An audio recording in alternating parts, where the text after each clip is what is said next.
The common wisdom of today is that billionaires are the cause of all, if not most, of social ills in society, and that our society problem would somehow disappear if we abolished, or did worse, the billionaires entirely. I find this to be one of the most counterproductive, destructive, made-up dogmas of our time. And not only is this lazy thinking, I think it's downright scary.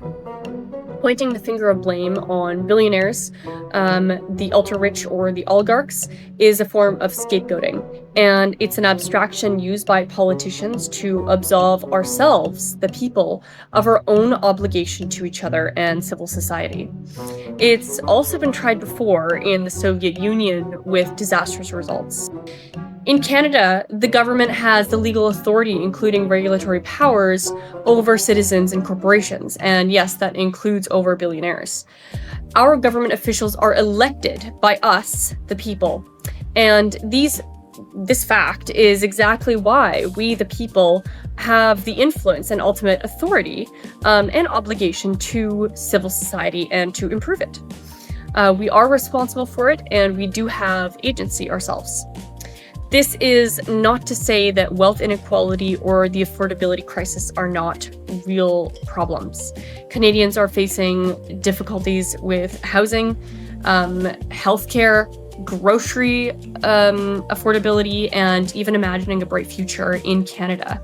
And in order to address these very real and serious problems, we need to look for real solutions. If we want to make systemic change, we have to ask our government officials clearly and in a coordinated and sustained manner. We have to present a positive, constructive, and good faith vision or policy to our elected officials because they are just that. They are elected by us.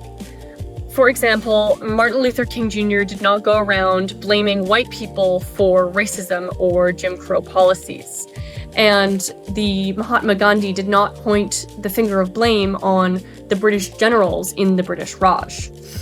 These men both understood that playing the blame game is not constructive, and it's definitely not radical.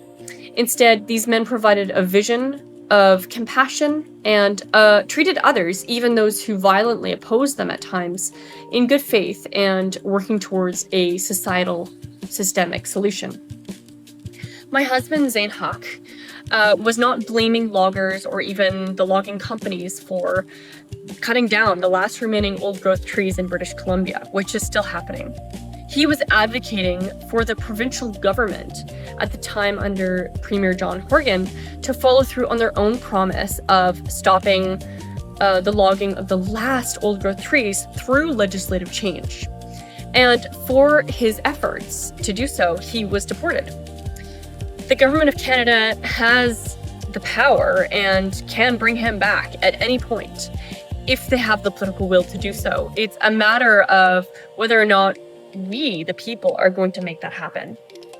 There is no shortcut to hard work or organization. There is no quick fix to the social ills of today, or to engaging in good faith dialogue with our elected officials.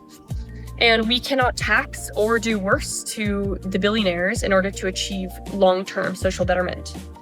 If Canadians are tired of paying exorbitant prices for groceries, like I am, because of monopolies, we can look to historical examples for solutions, or at least ideas. For example, in 1982 and finalized in 84, the US Department of Justice itself broke up the AT&T and Bell System Services monopoly into 7 smaller companies.